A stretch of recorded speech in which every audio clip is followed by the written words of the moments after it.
तो बॉडी अगर symmetrical about y axis है तो उससे क्या समझ में आता है हमें कि Recording in जो रहेगा progress. वो कहाँ पे रहेगा, वाई एक्सिस के अलोंग रहेगा, मतलब वहाँ पे हम एक्स कोऑर्डिनेट फाइंड ही नहीं करेंगे।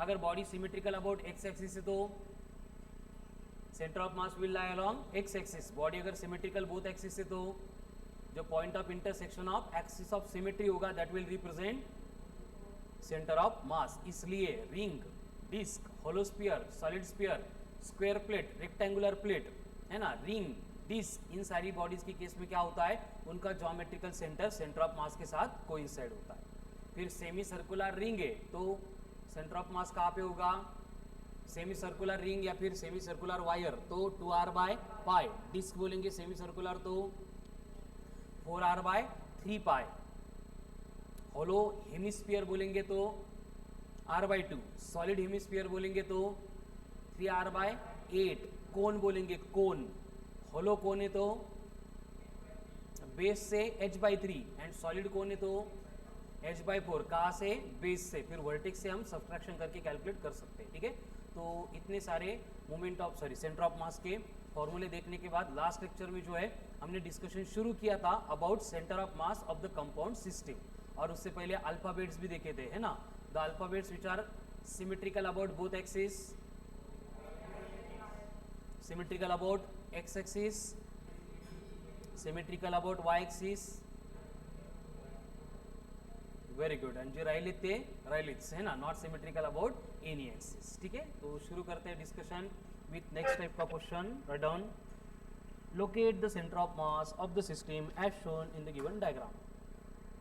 गिवन डायग्राम में जो सिस्टम शो की है उसका हमें सेंटर ऑफ मास लोकेट करना है।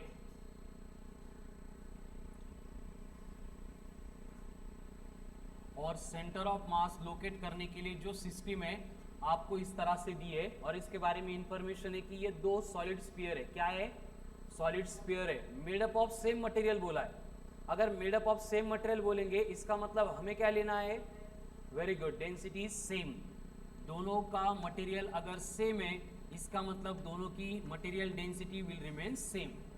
जो बड़ा स्फीयर दिख रहा है इसकी जो रेडियस है वो r है, एंड जो छोटा स्फीयर दिख रहा है इसका जो डायमीटर है वो भी r है। और आपको सेंटर ऑफ मास लोकेट करना है विथ रिस्पेक्ट टू O, और O कहाँ पे है, डायग्राम में शो किया है। Go for it. How to calculate, last lecture में इसके सिमिलर आइडिया देखा था हमने।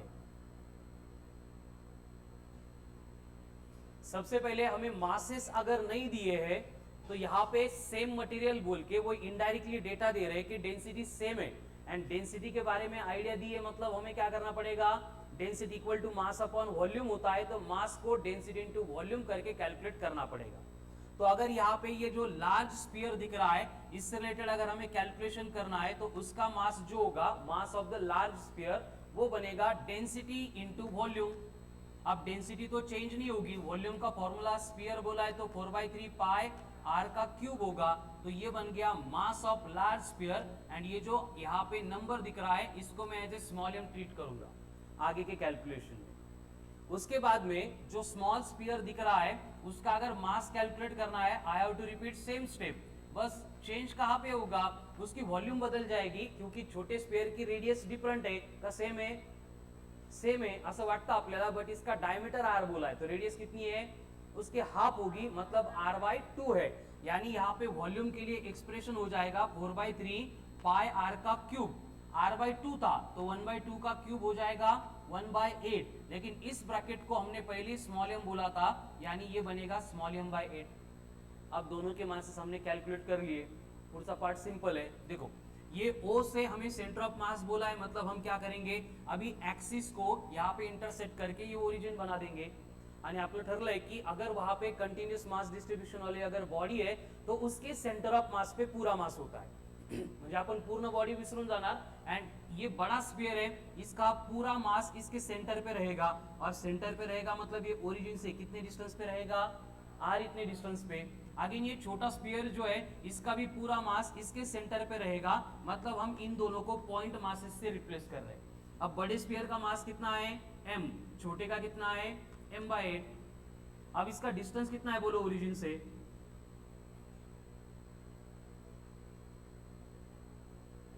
3r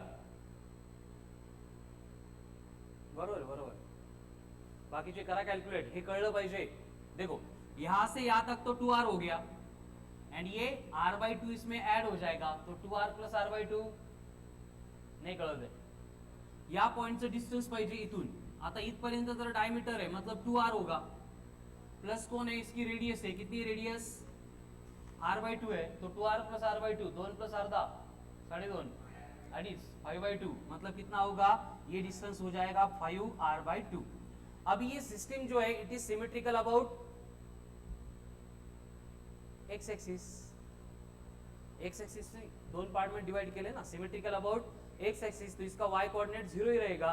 मतलब हम सेंटर ऑफ मास फाइंड करेंगे तो हमें फाइंड करना है only x coordinate of centre of mass. m1 कितना है m, उसका डिस्टेंस कितना है r प्लस m2 कितना है m/8 और उसका डिस्टेंस कितना है 5r/2. डिनोमिनेटर में मासेस की एडिशन m प्लस m/8. करा करा येऊ शकतं. Very good, common fast you can. m plus m/8 9m/8 9m/8. ठीक आहे. आता ही ऍडिशन आहे आणि प्लस डिव्हिजन पण आहे, हे सांभाळून करा आता. ठीक आहे. X coordinate of centre of मास देखो mr प्लस 5/16 mr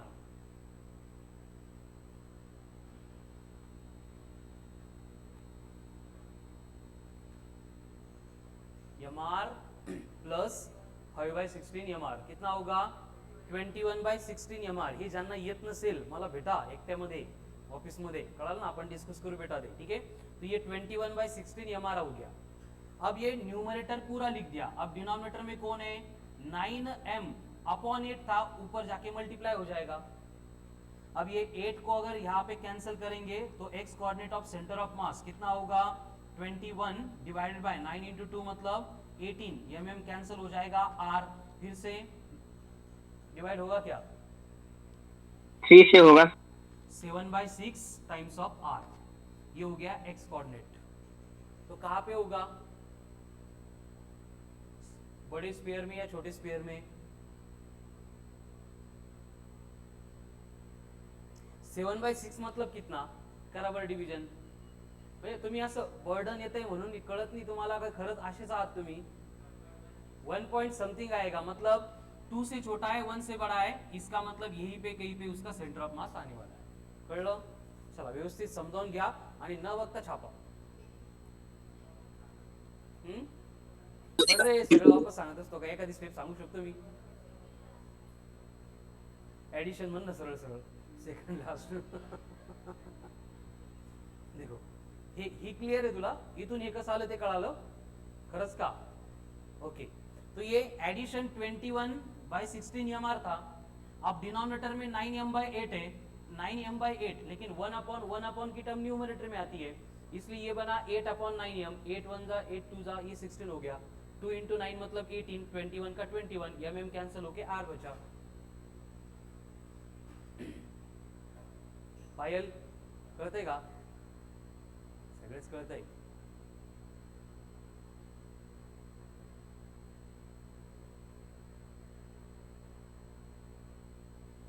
चलो हो गया.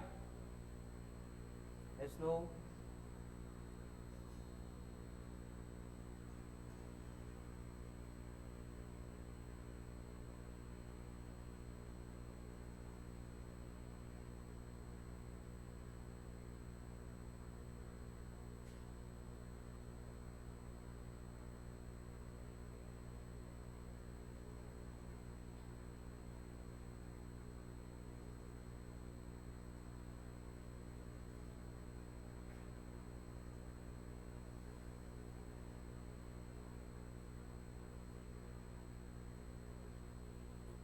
चलो क्लियर. नेक्स्ट. अभी सेम क्वेश्चन है, कुछ भी चेंज नहीं हो रहा है और आपको बोला गया है कि मुझे सेंटर ऑफ मास कैलकुलेट करके दो. कहां से, इस पॉइंट से.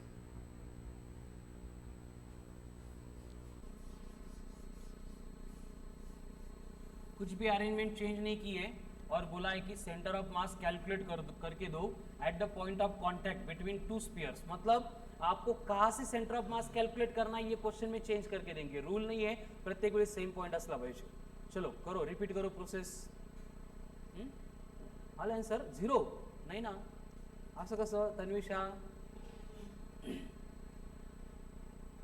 फिर से हमें पूरा पार्ट रिपीट करना पड़ेगा. ज्यांना मागचं कळालं होतं व्यवस्थित ते सोडवा, ज्यांना नव्हतं कळालं सुमित परत सोडवतो, इकडे लक्ष द्या आता. ठीक है, पहले हम क्या करेंगे, बड़े स्फीयर का मास निकालेंगे. जब मटेरियल सेम बोलेंगे उनको इनडायरेक्टली बोलना होता है डेंसिटी सेम, एंड अगर डेंसिटी सेम है तो हमें फॉर्मूला यूज करना पड़ता है mass equal to density into volume. तो अगर लार्जर स्फीयर का मास चाहिए तो ये बनेगा डेंसिटी इंटू वॉल्यूम, वॉल्यूम हो जाएगा 4/3 पाई आर का क्यूब, एंड इस नंबर को हम बोल देंगे एज ए स्मॉल यम. वही पे अगर स्मॉलर स्फीयर का मास चाहिए तो उसके लिए फॉर्मूला बनेगा रो इंटू 4/3 पाई. अब छोटे की रेडियस कितनी है, r/2 का क्यूब करेंगे तो ये बनेगा r³ अपॉन 8 है. इकडे पहिले बेंचवर आहे, चल पटकन चल. सुमित तू पण समोर आहे. हाँ, तो यहाँ पे rho into 4/3 pi are cube को हमने पहले ही m बोला था, तो यहाँ पे क्या बचा, बस 8 बचा, तो ये हो गया m/8. अब दोनों के मासेस आ गए, बोला था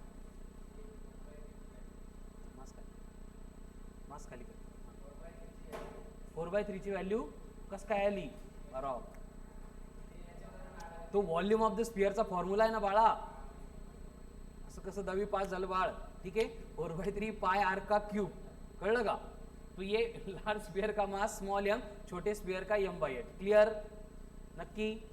अब हमें क्या करना है, इन दोनों स्फीयर को रिप्लेस करना है विथ पॉइंट मासेस. मतलब कि अब हमारा ओरिजिन यहाँ पे है. किती सोपं आहे बघा बरं, काही नवीन नाहीच आहे त्याच्यामध्ये. एवढं काय येण्यासारखं करता कळत नाही मला. जे अवघड आहे त्याला मी अगोदर सांगतो, अवघड आहे सिरियसली घ्या म्हणून. नाही तर तेच गोष्ट रिपीटेड आहे, एकच फॉर्मूला है. हाँ, लार्ज स्फीयर है तो उसका सेंटर जो है एक्चुअल सेंटर पे रहेगा, मतलब कितने डिस्टेंस पे रहेगा, r इतने डिस्टेंस पे. तो m इतना मास r इतने डिस्टेंस पे आ गया, कहाँ पे, नेगेटिव एक्सिस में. वहीं पे ये छोटा स्फीयर है, उसका सेंटर का डिस्टेंस कितना है, अभी यहाँ से r/2 है, तो ये आएगा m/8 at distance of r/2. आता परत ये सिस्टम जो है सिमेट्रिकल अबाउट x एक्सिस है, यानी कि सेंटर ऑफ मास कहाँ पे होगा, x एक्सिस पे होगा. तो हम सिर्फ x कोऑर्डिनेट कैलकुलेट करेंगे. तो x कोऑर्डिनेट कैलकुलेट करते टाइम हमें यहाँ पे m1x1 plus m2x2 upon m1 plus m2 एकच फॉर्म्युला आहे 8 दिवसापासून, तोच यूज करायचा आहे आपल्याला. बट प्रॉब्लम क्या है, देखो ये x1 जो अपन मेजर करेंगे अभी वो नेगेटिव x एक्सिस के अलॉन्ग आ रहा है, तो उसको नेगेटिव लेना पड़ेगा, क्योंकि सेंटर ऑफ मास मतलब अपन पोजीशन कैलकुलेट कर रहे हैं. पोजीशन मतलब पोजीशन वेक्टर होता है, तो ये वेक्टर क्वांटिटी एक्चुअल में, इसलिए डायरेक्शन यहाँ पे इंपॉर्टेंट होती है. तो ये -r बनेगा, तो ये हमें लेना पड़ेगा माइनस ऑफ mr. ये पॉजिटिव है इसलिए प्लस. मास कितना है, m/8, डिस्टेंस कितना है, r/2, तो m/8 इंटू r/2 येऊ शकतं, करा mr/16. एंड मासेस की तो एडिशन होगी है ना, m1 प्लस m2, मतलब फिर से m प्लस m/8. कळतं का बघा. अब इसकी एडिशन का सब्ट्रैक्शन काहीतरी करावं लागेल. मयूरी करो अब इसको, -mr प्लस mr/16. घाबरायचं अजिबात नाही. क्रॉस मल्टीप्लिकेशन करो सीधा सीधा, 16 इंटू 1 16, लेकिन ये माइनस था तो क्या बनेगा, ये minus of 16mr plus mr upon 16. Cross multiplication and denominator का डायरेक्ट मल्टीप्लिकेशन. आता -16mr plus mr -15mr. Very good. तो ये कितना आ गया, -15mr/16. कौन है ये, न्यूमरेटर है. अब डिनोमिनेटर में कौन है, फिर से m प्लस m/8 मतलब 9. तो इसको अपन ऐसे लिख सकते हैं 9m अपॉन 8 ऊपर जाएगा, तो ये न्यूमरेटर में 8 आ गया. कळतंय का. शिवम आएगा आंसर. हो सर. ओके, फिर से मास मास कैंसल, ये 1 ये 2, कितना होगा 9 इंटू 2 18, यानी फाइनल आंसर होगा 15/18 times of r. This will be the x coordinate of centre of मास. आता हा कुठं असेल, तिथंच जिथं अगोदर होता. कळालं ना, फक्त हमारा रेफरेंस पॉइंट बदल गया, फ्रेम ऑफ रेफरेंस बदल गई, तो हमारा कैलकुलेशन में आंसर चेंज हो गया. आता बघा 15/18 है, मतलब लेस देन 1 आएगा. तो लेस देन 1 मतलब ये इधर आएगा सेंटर के, निगेटिव पार्ट में मतलब यहाँ पे, पहले जहाँ पे था वहीं पे आएगा centre of mass. Got it? बस ये आंसर में चेंजेस होंगे क्योंकि कहाँ से पूछा गया है उसके अकॉर्डिंग हम कैलकुलेशन करते हैं. ठीक आहे, झालं छापून? चला लवकर, ते महत्वाचं आहे सगळं. सेम था आंसर तेजस, श्रवण, शिवम. अरे सेम होता का आंसर?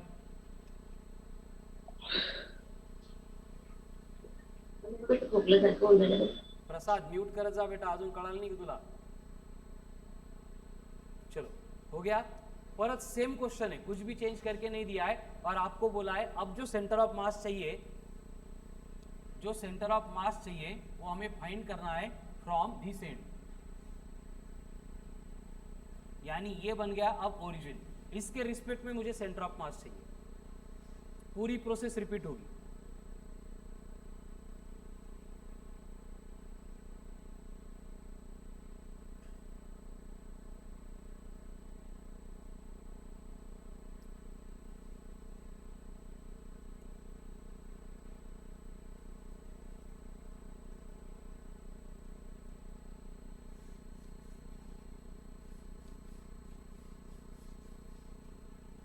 चलो जिनको आता है, ज्यांना आता हे कळालं असेल ट्राई करो खुद से सॉल्व करने का, ज्यांना अजूनही नसेल कळालं हम फिर से करेंगे.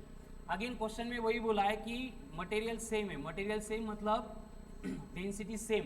मास दिला नहीं तर ते दोन पैकी एक वर्ड यूज करतील. मटेरियल सेम है और डेंसिटी सेम है, इसका मतलब हमें फॉर्मूला यूज करना पड़ेगा mass equal to density into volume का. अगर पहले लार्ज स्फीयर का कैलकुलेट कर रहे हैं तो डेंसिटी सेम रहेगी. लार्ज स्फीयर के वॉल्यूम का फॉर्मूला होगा 4/3 पाई आर का क्यूब एंड इसको हम बोल देंगे एज ए स्मॉल एम. वही पार्ट रिपीट होगा for mass of the smaller sphere. क्या बनेगा? रो इंटू फिर से वी.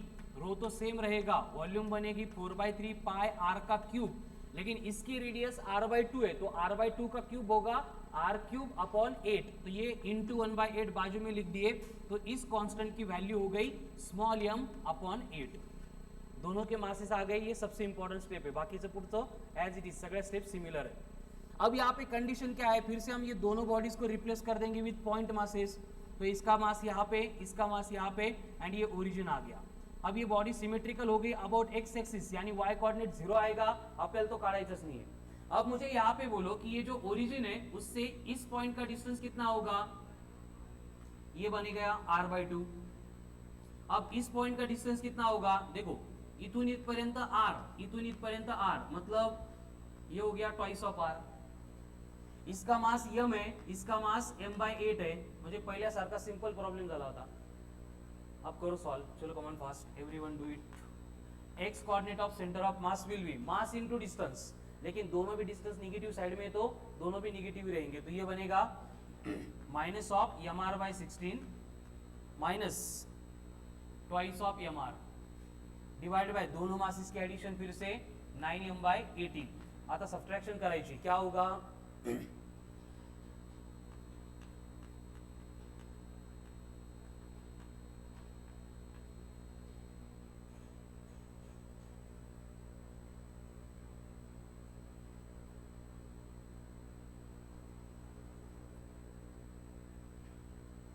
कळलं का? 33/16 कसं आलं? क्रॉस मल्टीप्लीकेशन बेटा. ऐको 16 × 2 32, लेकिन -32. तो -32 -1 -33. डिनोमिनेटर में 16 × 1 16 है. अब ये डिनोमिनेटर का 9m/8 उल्टा होके मल्टीप्लाई होगा 8/9m. तो यहाँ पे फिर से m कैंसिल, ये 1 ये 2, तो कितना आ रहा है? -33 अपॉन 9 टाइम्स ऑफ r. ये x का कोऑर्डिनेट आ गया सेंटर ऑफ मास का. Very good 18.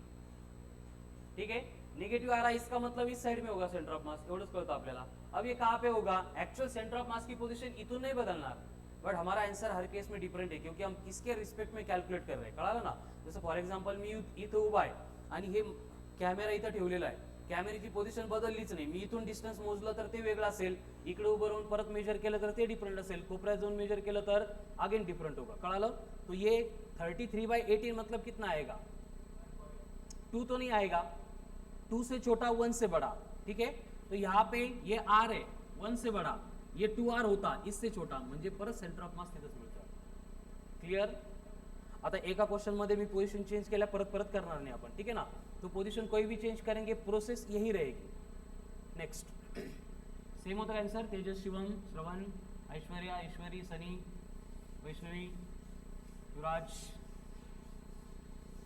चलो आता हे स्पीयर होते. आगे आपको बोला है कि एक सर्कुलर प्लेट है एंड इसको कांटेक्ट में हमने प्लेस किया है एक स्क्वायर प्लेट को और बोला है की made up of same material and same thickness आहे.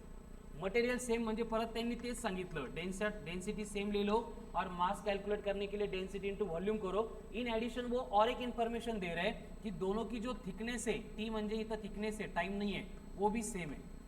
Locate the centre of mass from the point of intersection, यानी उनके इंटरसेक्शन का पॉइंट आपको ओ दिया है, वहां से सेंटर ऑफ मास कैलकुलेट करना है. यहाँ पे सर्कुलर प्लेट है, इसका डायमीटर भी 2r है, स्क्वायर प्लेट है, इसकी साइड की लेंथ भी 2r है. क्वेश्चनला बघून घाबरून जाऊ नका. जो प्रोसेस फॉलो की थी हमने वो अप्लाई करो. काय होईल, आंसर रॉन्ग येईल, येऊ द्या, काही फरक पडत नाही, बट आंसर आलं पाहिजे.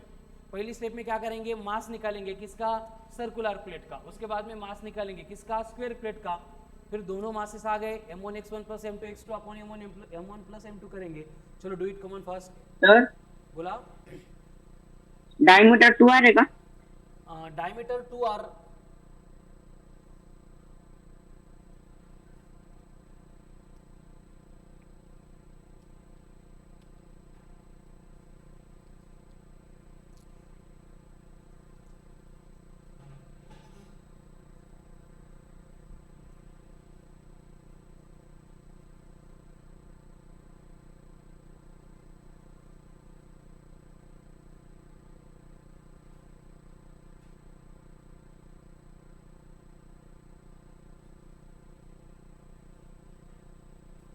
ज्यांना नाही येते ते बोर्ड लक्ष द्या, बट ज्यांना वाटतं अपन करू शकतो, खुद से सॉल्व करो, ठीक है. पहले मुझे मास चाहिए किसका, सर्कुलर प्लेट का, तो इसको m सफिक्स c बोल देते. मास का फॉर्मूला वही होगा, density into volume. Density same दी है, बदलेगी नहीं. और volume of the circular plate 4/3 pi r cube नहीं होती है, क्या होती है, एरिया इंटू थिकनेस होती है. सर्कुलर प्लेट अगर बोला है तो उसकी वॉल्यूम होती है एरिया इंटू थिकनेस. तो एरिया बनेगा पाई आर का स्क्वायर इंटू थिकनेस, और रेडियस कितनी इसकी आ रही है, तो ये rho into pi are square into T. इसको हमें क्या बोलना पड़ेगा, अब मास बोलना पड़ेगा किसका, सर्कुलर प्लेट का. उसके बाद में सेम पार्ट रिपीटेड होगा फॉर स्क्वायर प्लेट, तो इसको हम लिखेंगे मास ऑफ द स्क्वायर प्लेट है मतलब m सफिक्स s. ये बनेगा डेंसिटी इंटू वॉल्यूम. अब जैसे सर्कुलर प्लेट की वॉल्यूम एरिया इंटू थिकनेस थी, उसी तरह से स्क्वायर प्लेट की वॉल्यूम भी क्या होगी, एरिया इंटू थिकनेस ही होगी, ठीक है. अब स्क्वायर प्लेट का एरिया क्या होता है, अरे स्क्वायर का एरिया क्या होता है, स्क्वायर. तो यहाँ पे साइड लेंथ कितनी है, 2r है, 2r का स्क्वायर 4r का स्क्वायर इंटू टी. आता मला या m मध्ये कन्वर्ट करायचं, याला स्मॉल m मध्ये. क्या करना होगा बोलो, हेच तुमचं खास स्किल आहे, कळालं. याला तुमचं 10th पर्यंत स्कूल पण नाही, फिजिक्स पण नाही, काहीच कामाला येणार नाही. तुमचा फक्त CS कॉमन येणार, CS कॉमन सेंस. मुझे ये m यहाँ पे इंट्रोड्यूस करना है, तो हमने rho into pi are square into T को अगर स्मॉल m बोला है, तो यहाँ पे स्मॉल m कैसे इंट्रोड्यूस करूँ, लावा डोकं. काय करावं लागेल, यहाँ पे भी मुझे लिखना पड़ेगा रो इंटू, व्यवस्थित बघा आता, पाई आर स्क्वायर इंटू टी. याला असं लिहिलं मी, डायरेक्ट लिखता येईल का, कुछ एडजस्टमेंट करनी पड़ेगी. यहाँ पे 4 बचा है, उसको बाहर लिख देते हैं, तो ये बनेगा इंटू 4. इथं एक पाय आपण एक्स्ट्रा घेतला आहे, ते 2 पाय नहीं येता, एकच पाय है, ठीक है. 2 दिसतील म्हणून 2 पाय बनले. ये पाय एक्स्ट्रा लिया है हमने, तो इसको कैंसिल करने के लिए अगर मल्टीप्लाई किया तो डिवाइड भी करना पड़ेगा. जमला था. इस ब्रैकेट को हमने स्मॉल m बोला था, इंटू क्या रहेगा प्रथमेश, क्या रहेगा 4/पाई, यानी स्क्वायर प्लेट का मास बन गया 4m/पाई. ये आलंच पाहिजे. ये हमें ग्रेविटेशन में भी लगता है, रोटेशनल में भी लगता है, सेंटर ऑफ मास में भी लगता है. एवढं असं विचार करण्यासारखं काही नाही, एकदम सोपं आहे. जे लागत होतं ते आपण करू शकतो ना, मॅथ्स अलाउ करताय ना, मल्टीप्लाय बाय डिवाइड करो, सेम नंबर से कोई फरक नहीं पड़ता है. जे पाहिजे ते ब्रॅकेटमध्ये घेऊन टाका, त्याने डिवाइड करा, जे एक्स्ट्राचे होते ब्रॅकेटच्या बाहेर टाका, संपलं. क्लियर. अभी मासेस आ गए. हम क्या करेंगे फिर, इन दोनों को रिप्लेस करेंगे विथ पॉइंट मास। अगर ये सर्कुलर प्लेट है तो इसका सेंटर, इसके सेंटर ऑफ मास पे कंसीडर करेंगे पूरा मास यहाँ पे, तो इसका मास हमें स्मॉल m मिला था। अब ये स्क्वायर प्लेट का सेंटर भी ज्योमेट्रिकल सेंटर पे होता है, मतलब यहीं पे रहेगा। इसके मास को हमने 4m/π लिया है और यहाँ पे जा रहा है आपका ओरिजिन, तो ओरिजिन से कितने डिस्टेंस पे है, ये r एंड ये भी r, तो इस साइड में भी r, इस साइड में भी r। अब ये system symmetrically about x axis, तो सेंटर ऑफ मास भी x के अलोंग ही रहेगा, तो y कोऑर्डिनेट विल बिकम 0। तो फिर से फॉर्मूला वही होगा m1x1 प्लस m2x2 प्लस कुछ नहीं अपॉन m1 प्लस m2। फक्त इन एडिशन जो पॉजिटिव साइड पे है उसको प्लस ले लो, जो निगेटिव साइड पे उसको माइनस ले लो, ठीक है। करा था शेवटची ॲडिशन सबट्रॅक्शन बाकी थी, व्यवस्थित करा। X coordinate of centre of mass m1 अगर हम इसका लेंगे स्क्वायर प्लेट का, तो ये बनेगा 4m/π इंटू x1 मतलब r होगा। ये निगेटिव साइड में मतलब r माइनस आएगा, तो मैंने प्लस इंटू माइनस माइनस लिख दिया, ये बनेगा mr। अब डिनोमिनेटर में दोनों मासेस की ॲडिशन करनी है, करता येईल का, अशी ॲडिशन होते का, 4m/π प्लस m करता येतं का, असं करता येतो, ठीक है ना, कारण 4/π नंबर है, इधर भी मास है इधर भी मास है, कैसी होगी फिर एडिशन, तेच रूल अपने क्रॉस मल्टीप्लाई करो, ये 4m as it is, π into m बनेगा πm डिवाइडेड बाय π इंटू 1 मतलब π, ये हो गई एडिशन। अब इसको और सिंप्लीफाई करना है तो m कॉमन लेंगे, क्या बचा ब्रैकेट में 4 + π, यही पुट करेंगे हम यहाँ पे m/π इन ब्रॅकेट 4 + π। कळलं, कळालंच पाहिजे, नाही कळालं दोनदा बघा, दोनदा बघून नाही कळालं तीनदा बघा। सिंपल बस एडिशन सब्ट्रैक्शन मल्टीप्लिकेशन चल रहा है। अब इसको सिंप्लीफाई करने के लिए फिर से सब्ट्रैक्शन करनी है, अगेन वही डिनोमिनेटर सेम नहीं क्रॉस मल्टीप्लाई करेंगे, तो ये बनेगा 4mr माइनस πmr, डिनोमिनेटर में कौन होगा, π इंटू 1 मतलब π, इंटू ये m/π था तो ये बनेगा π/m। अब ये ब्रैकेट में 1/4 + π, ये एज इट इज रहेगा। ही स्टेप बघा व्यवस्थित, काय केलं मी, फक्त सबट्रैक्शन करनी थी तो मतलब क्रॉस मल्टीप्लाई कर दिया। अब ये यहाँ पे ये m/π को 1/1/π था उसको ऊपर लेके आ गया, वो π/m बना, 4 + π डिनोमिनेटर में से थोड़ा बाजूला लिहिला फक्त, क्लियर। तो 1π कैंसल। अभी यहाँ पे mr है, यहाँ पे mr है, mr कैंसल नहीं, कॉमन, तो यहाँ पे mr अगर हमने कॉमन लिया तो ब्रैकेट में क्या बचा, 4 - π डिनोमिनेटर में, यहाँ पे ये m है, इंटू कौन है 4 + π, तो m कैंसल, 4 - π 4 + π भी नहीं होता कैंसल। तो ये आपको ऑप्शन अगर इन टर्म्स ऑफ पाई दिया है, पाई की वैल्यू उन्होंने पुट नहीं की है, तो ये आपका फाइनल आंसर हो गया, X coordinate of centre of mass will be equals to 4 - π divided by 4 + π।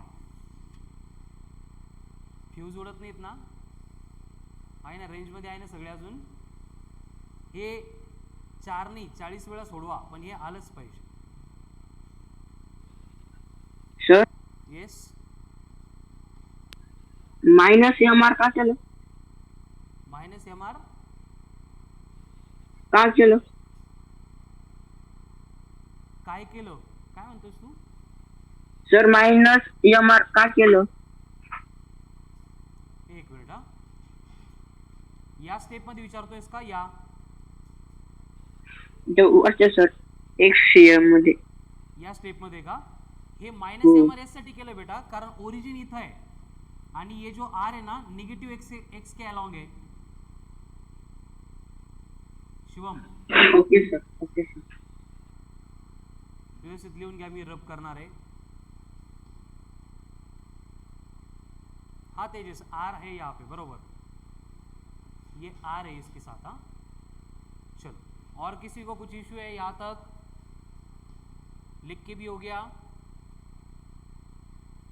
Okay. अब फक्त काय करायचं आपल्याला, पाई की वैल्यू पुट करनी है। अगर option in terms of r दिया है, पाई है ही नहीं, तो हम क्या करेंगे फिर, कुछ फाइनल आंसर ये है 4 - π 3.14, 4 में से 3.14 गए, कितना होगा 0.86 अपॉन 7.5 3 4 टाइम्स ऑफ आर. अब इसका डिवीजन करो, not up to exact, approximately 0.12 R. Plus आ रहा है या माइनस? प्लस या माइनस? कंफर्म. इसका मतलब सेंटर ऑफ मास जो है वो किसके इनसाइड आ रहा है? स्क्वायर प्लेट के इनसाइड. कळालं? अभी सेम क्वेश्चन है, बस आपको बोला है सेंटर ऑफ मास यहां से कैलकुलेट करो. पूरी प्रोसेस सेम रिपीट होगी.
फिर से वही रिपीटेशन, डेंसिटी सेम है तो मास इज गिवन बाय, पहले सर्कुलर प्लेट का है density into volume. Circular plate है तो उसकी वॉल्यूम होगी pi are square into thickness, इसको हम बोल देंगे स्मॉल एम. फिर स्क्वायर प्लेट का मास चाहिए तो ये बनेगा density into r square into thickness, नहीं इनटू 4. तो यहाँ पे पाई लेना पड़ेगा, यहाँ पे पाई लेना पड़ेगा, मतलब ये बन गया 4m बाय पाई. दोनों के मासेस मिल गए. अब कंडीशन क्या है देखो, अगर ओरिजिन अब यहाँ पे आ गया, इसका सेंटर ऑफ मास, इसके सेंटर पे पूरा मास, इसके सेंटर पे पूरा मास, ये डिस्टेंस कितना होगा? ये r होगा. एंड इस पॉइंट का डिस्टेंस ये 2r प्लस r, मतलब ये बन जाएगा 3r. तो क्या होगा? x coordinate of centre of mass will B m into r plus 4m by pi into 3r. अब डिनोमिनेटर में दोनों मासेस की एडिशन, मतलब m plus 4m by pi. आता फक्त एडिशन करायची आहे, त्यात मिस्टेक नको. क्या होगा फिर इसके एडिशन करते टाइम? पाई से मल्टीप्लाई करना पड़ेगा, तो ये बनेगा pi M R plus 12mr. Denominator में पाई रहेगा इनटू, इसको भी ऐड कर लेंगे तो ये डिनोमिनेटर में आएगा पाई m प्लस 4m. अपॉन में पाई आता है, उसको 1/1 था तो ऊपर लेके जाते हैं, तो यहाँ पे पाई पाई कैंसल. ठीक है, तो इनकी एडिशन करते टाइम यहाँ पे भी हमारे, यहाँ पे भी हमारे एम आर कॉमन, यहाँ पे भी एम कॉमन, मतलब नेक्स्ट स्टेप बनेगी m r in bracket pi plus 12 divided by m in bracket pi plus 4. M cancel. तो अगर आपको in terms of pi option दिया है तो 12 plus pi divided by 4 plus pi into r. आता ही तरीका में काम करू नका, पाई पाई कॅन्सल, 12/4 म्हणजे 3 into r is the answer. असं करायचं नाही, कळालं? अब अगर वहाँ पे पाई की वैल्यू नहीं है, सिर्फ आर के टर्म में आंसर है, तो एट द एंड हम इसको पुट करेंगे. तो 12 प्लस 3 मतलब 15, 4 प्लस 3 मतलब 7, मतलब 2.1 समथिंग आएगा इंटू आर. म्हणजे सेंटर ऑफ मास बदलला का बघा, ये यहाँ तक 2r है, उसके बियॉन्ड इथं कुठंतरी परत तिथेच. बट हम कहाँ से कंपेयर कर रहे हैं, वो पोजीशन चेंज हो रही है, इसलिए आंसर चेंज हो रहा है. But actual position of centre of मास वही की वही आहे. कळलं? ज्यांना समजतंय ते पण, ज्यांना डिफिकल्ट वाटतंय ते पण, ज्यांना काहीच कळत नहीं ते पण, यावर एकच सोल्यूशन है. ये क्वेश्चन जब तक आपके बिना देखे आंसर्स नहीं आ रहे हैं तब तक इसकी प्रैक्टिस करो. एकदम कोर कंसेप्चुअल पार्ट है, फिजिक्स से ये, आणि हे फिजिक्स आहे. बाकी ते डायमेन्शन विमेन्शन तिथं लहान पोरं पण करून घेतात. कळतंय का? फक्त कळून चालणार नाही, नंतर सॉल्व्ह करून बघा, बऱ्याच डिफिकल्टी येतात, बऱ्याच मिस्टेक होतात. आणि मिस्टेक फक्त कुठं होतात? Addition, subtraction, multiplication and division. चलो हो जाएगा फिर. तो अभी थोड़ा सा मैं न्यू टाइप का क्वेश्चन यहाँ पे इंट्रोड्यूस कर रहा हूँ. ये कॉम्बिनेशन 2-3 देख लिए. आता घरी बसून तुम्ही नंबर ऑफ कॉम्बिनेशन बनवू शकता, ठीक है ना. जैसे कि आप क्या करेंगे, एक स्क्वायर सर्कुलर प्लेट ली, उसके बाजू में क्या कर देंगे, एक स्फीयर को पुट कर देंगे. उसके बाजू में अगर चाहिए तो एक स्क्वायर प्लेट रख देंगे. उसके बाजू में अगर लगा आपको सॅटिस्फॅक्शन नहीं हो रहा है और एक हॉलो स्फीयर रख देंगे. आणि वाटलंच तर याच्या बाजूला अजून एक स्क्वायर प्लेट प्लेस करून इथं पण एक हॉलो स्फीयर हम रख सकते हैं. ऐसे कॉम्बिनेशन करो and find the centre of mass. हे आलं पाहिजे बेटा. एकदा कळाले आपल्याला कसं करायचं तर स्वतः थोडंसं क्वेश्चन बनवून वेगवेगळ्या बॉडीचे कंबाईन करून काय होईल, येणार नाही, रॉंग येईल, बरोबर नाही. येणार नाही असं तर होणार नाही. हे जर कळालं तर काय होईल, आन्सर रॉंग येतील फक्त. बट ही थिंकिंग आली पाहिजे. किसी भी बॉडीज का कॉम्बिनेशन अगर दिया तो उसका सेंटर ऑफ मास लोकेट करना है तो आना चाहिए. कळालं. हे ट्राय करा आत्तापासून, या सवय लावा. तुमच्याकडे खूप वेळ आहे, नाही तर नंतर काय होईल, तुम्ही प्रिपरेशन करायला लागाल, हे सगळं करावं वाटेल बट तेव्हा वेळच राहणार. कळालं ना. तर आयुष्यामध्ये सगळ्या गोष्टी परत मिळतात, फक्त वेळ नाही परत. कळालं ना. ही वेळ गेली. रोटेशनल मोशन को, सेंटर ऑफ मास को अभी जितना टाइम दे सकते हैं कंसिडर करो. आज कौन सा डे है, स्टिल सैटरडे हमारे पास टाइम है. सेंटर ऑफ मास को हम टाइम दे सकते हैं. उसके बियॉन्ड फिर हम रोटेशनल मैकेनिक्स का फिर से कोर पार्ट शुरू करेंगे. वहाँ पे भी सिमिलर टाइप के क्वेश्चंस आएंगे. मग ते करणार का मागचं पेंडिंग करणार. त्यामुळे आहे ते आता युटिलाइज करा, है ना. तुम्हाला खूप जास्त लेक्चर चालू आहेत, खूप प्रेशर आहे, खूप वर्कलोड आहे, टेस्ट आहे, आय नो एव्हरीथिंग. बट जिंकणाऱ्यांना रिझन थांबू शकत नाही.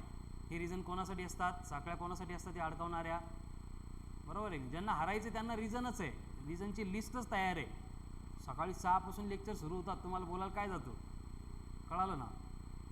आम्ही बोलतो यासाठी की वी नो दॅट 100 जण जरी करणार नाही बट 100 पैकी 2च करणार आहेत. करू शकतात बट करणारे 2च आहेत. आणि या 2 साठी पण 2 सीट अवेलेबल नाहीत. किती सीट अवेलेबल आहे, एकच आहे. कळालं. मग ती खरी कॉम्पिटिशन त्या 2 मध्येच आहे. मग आपल्याला पहिले त्या 2 मध्ये एंटर करण्यासाठी वर्क करावं लागेल. मग तिथून पुढं खास कॉम्पिटिशन सुरू होईल. ऑलिम्पिकला क्वालिफाय व्हावं लागेल आपल्याला पहिल्यांदा. असं नाही की आपण क्लास लावला, रेग्युलर लेक्चर करतोय म्हणून आपला नंबर लागला, असं नाही आहे. फक्त बोर्डला तुम्ही फेल होणार नाही. आता एज्युकेशन सिस्टीममुळे तो पार्ट राहिला डिफरंट. 10th एक्सपिरियन्स घेतलाच आहे तुम्ही, ठीक आहे. बट इकडं काही चालत नाही असं. ऑनलाईन टेस्टमध्ये चालतं, ऑफलाईनमध्ये तोही पार्ट नाही. दूध का दूध, पाणी का पाणी. तिथंही काही अरेंजमेंट असतात, आहे ना. वेळेवर टेस्टला यायचं नाही, नंतर यायचं. बट ते किती दिवस करणार ना. चला सोडून द्या. Write down question. If a circular plate of radius r made up of material of density rho,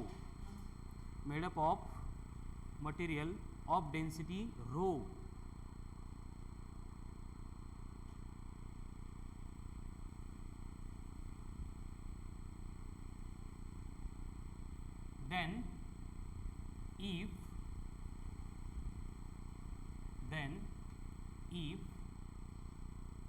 a metal plate of diameter r is removed from it.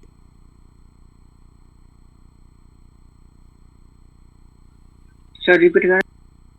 If देनिफच्या पुढं a circular plate of diameter r is removed from it, remove की निकाल ली, remove from it, then calculate the shift in center of mass. Calculate the shift in center of mass. पहले थोड़ा फार तरी कळत होतं हे shift आणि विफ्ट काय केलं. आता क्वेश्चन समझ में आ रहा है क्या, वो देखो. पहले ये सर्कुलर प्लेट है, पहले पूरी प्लेट थी और बाद में बोला है कि इस सर्कुलर प्लेट में से अनदर सर्कुलर प्लेट को कट करके निकाला गया है. मतलब ये सर्कुलर प्लेट थी, इसमें से ये सर्कुलर प्लेट कट करके निकाल ली हमने, तो उसके बाद में जो बचा हुआ पार्ट है वो इस तरह से होगा. हे कळलं पाहिजे पहिल्यांदा क्वेश्चन मध्ये काय दिलंय तरच क्वेश्चन सॉल्व्ह होऊ शकतो.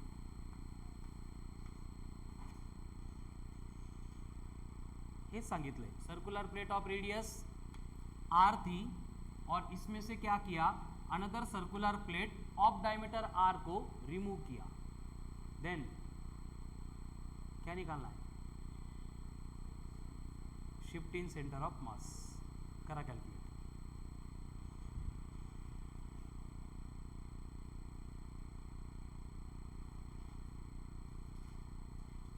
ठीक है जो क्वेश्चन में लिखा था वो बोर्ड पे एक्सप्लेन कर दिया मैंने. Now how to calculate shift. कैसे कैलकुलेट करेंगे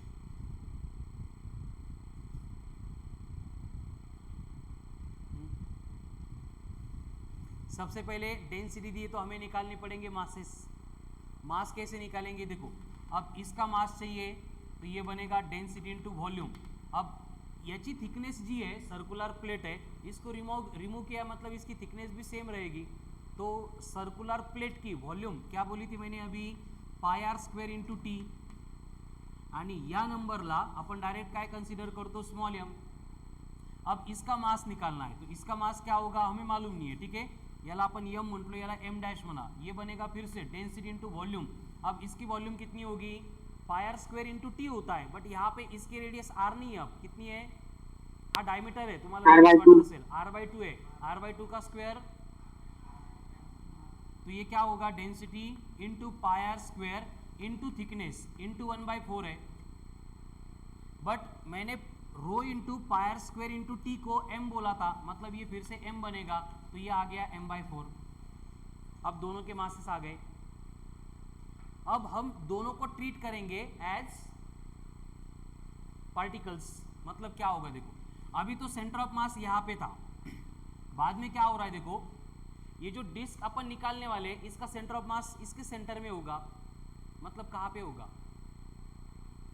ये बघा पहले ये ओ पे ओरिजिन पे कितना मास है या फिर ये ओरिजिन है यहाँ पे कंसीडर करते हैं. इसके रिस्पेक्ट में पहले जो पूरी डिस्क है इसका सेंटर ऑफ मास m कितने डिस्टेंस पे है r इतने डिस्टेंस पे.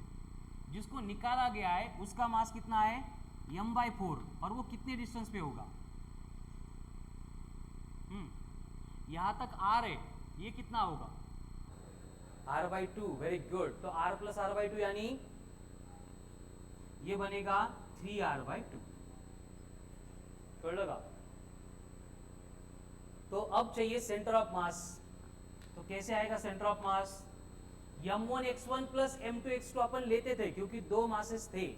आता एक मास तिथून चाललाय म्हणून आपल्याला काय करावं लागेल माइनस करावं लागेल. ठीक है तो इसके लिए रिलेशन बनेगा m1x1 minus m2x2 divided by m1 minus m2. एवढी एकच केस है सेंटर ऑफ मास में जिसमें हम डिनोमिनेटर में भी मासेस की सब्ट्रैक्शन ले रहे हैं क्योंकि वहां पे एक्चुअल मास निकाला गया है कम हो रहा है.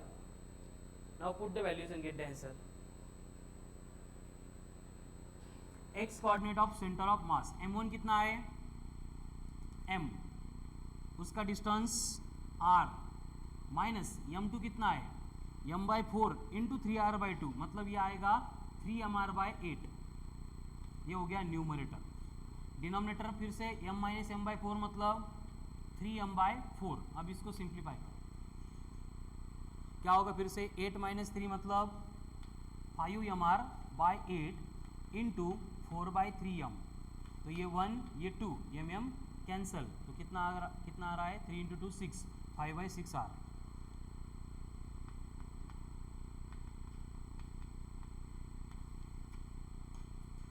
बोर्डवरती छापू नका एकदा क्रॉस चेक करा 5/6 येतं का. तो ये आंसर है क्या है फिर ये हमें क्या कैलकुलेट करने को बोला था शिफ्ट. तो कैसे निकालेंगे शिफ्ट. शिफ्ट मतलब फर्स्ट शिफ्ट सेकंड शिफ्ट क्या होता है शिफ्ट मतलब है ना. यांना मी मागच्या बेंचपासून फर्स्ट बेंचवर शिफ्ट केलं कळतंय की नाही. आता बघा जब ये छोटी डिस्क निकाली नहीं गई थी तब सेंटर ऑफ मास यहाँ पे था. अब कहाँ पे गया 5/6r. 5/6r मतलब 0 point something 0.8 something 2 काय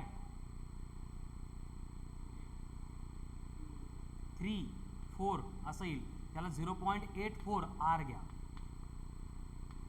म्हणजे इनिशियली आर पे था, फाइनली 0.84 पे आ गया. तो शिफ्ट कैसे निकालेंगे? Shift is given bye final position minus initial position. अब फाइनल कहाँ पे? 0.84 पे. इनिशियल कहाँ पे? आर पे. इनकी सब्ट्रैक्शन कितनी आती है? Minus of 0.16 r. ये माइनस आ रहा है, इसका मतलब क्या है? It is get shifted towards negative axis. Minus नहीं भी लेंगे तो आपको उतना मेंशन करना पड़ेगा कि 0.16 r this will be the shift in centre of mass. जहां पे था उसके लेफ्ट साइड में. पढ़ो. अभी सेम कंडीशन है, प्रोसेस सेम रहेगी. आपको ये स्क्वायर सर्कुलर प्लेट मैंने दी थी, वो आपको क्या कर सकते हैं? प्लेट को रिप्लेस करके स्फीयर देंगे. सॉलिड स्फीयर है ऑफ रेडियस आर, उसमें से डायमीटर आर का स्फीयर निकाल लिया. काय बदलेल? फक्त मास कॅल्क्युलेट करायला व्हॉल्यूम का फॉर्म्युला बदलणार, बाकी पूरा पार्ट सेम रहेगा. ठीक है, स्टेप बाय स्टेप देख लो. समझ में आ रहा है तो समझ के फिर छाप लो. कर देगा.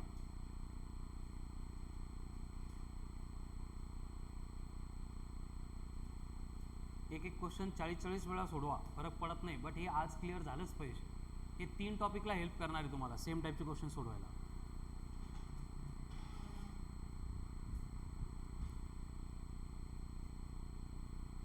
प्रणिता लिहून झालं का?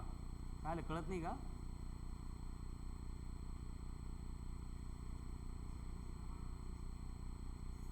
पहिले आर वर होता सेंटर ऑफ मास, आता 0.84 आर वर आला. मग 1 मायनस 0.84 0.16 येतं ना. Tejas, Shivam, clear? Yes sir. Okay, चलो फिर ये सब कुछ सेम है. बस क्या किया आपको? मैंने पहले स्क्वायर प्लेट बोला था, अब इसको स्फीयर बोल दिया गया. सेम क्वेश्चन का स्टेटमेंट रिपीट करो. क्या है question? If a sphere of radius r and material density rho is placed in the space, then a small sphere of diameter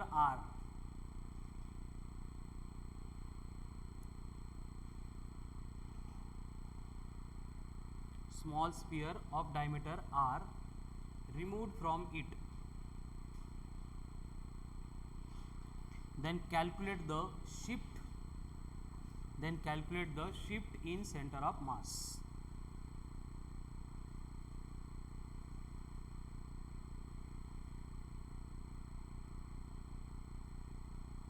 Calculate the shift in center of mass.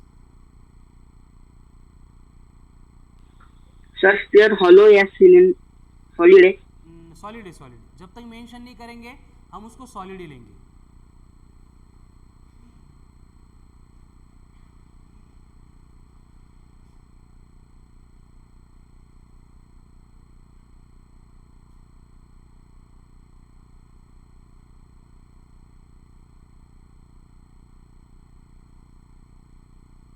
Repeat same process. फक्त काय होईल? Volume का formula change होगा. जब square circular plate थी तो volume थी पाई are square into T. अगर स्क्वायर है तो वॉल्यूम होगा 4/3 पाई आर का क्यूब. बाकी कुछ भी चेंज नहीं होगा. मतलब बड़े स्क्वायर का मास आएगा m, छोटे का आएगा m/8. देखो, लार्ज स्क्वायर का जो मास है वो बनेगा डेंसिटी इंटू वॉल्यूम. वॉल्यूम होगी 4/3 पाई आर का क्यूब. इसको बोल देते हैं एज ए स्मॉल m. जिसको निकाला गया है मतलब स्मॉलर है, उसके लिए सेम फॉर्मूला रिपीट होगा 4/3 इंटू पाई. लेकिन r यहाँ पे r/2 है तो इसको बस 1/8 से मल्टीप्लाई करना पड़ेगा. इसको हमने m बोला था तो इसका मास आ गया 1/8. फिर से इसका सेंटर ऑफ मास r इतने डिस्टेंस पे था, ये मास m, और उसका कितने डिस्टेंस पे जाएगा? r + r/2 मतलब 3r/2 पे कितना मास m/8। अब x coordinate of centre of mass, तो यहाँ पे m1 x1 माइनस करना पड़ेगा, तो m इंटू आर माइनस बनेगा m/8 इंटू 3r/2 मतलब 3mr/16 divide by m minus m/8 मतलब फिर से 9m/8 परत ते 16 माइनस 3 मतलब 13/16 mr इंटू 8/9m, तो m कैंसिल होगा, ये 1 ये 2 यानी 13/18 times of r। This will be the position of new centre of मास। पहले कहाँ पे था, r इतनी डिस्टेंस पे, अब कहाँ पे आ गया 13/18 r पे, तो 13/18 कितना होता है, इनकी सब्ट्रैक्शन करो, r माइनस 13/18 r यानी बनेगा 5/18 r। अब 5/18 r मतलब ये हो गई आपकी shift in centre of mass 28 29 ऐसे कुछ तो आएगा। Got it.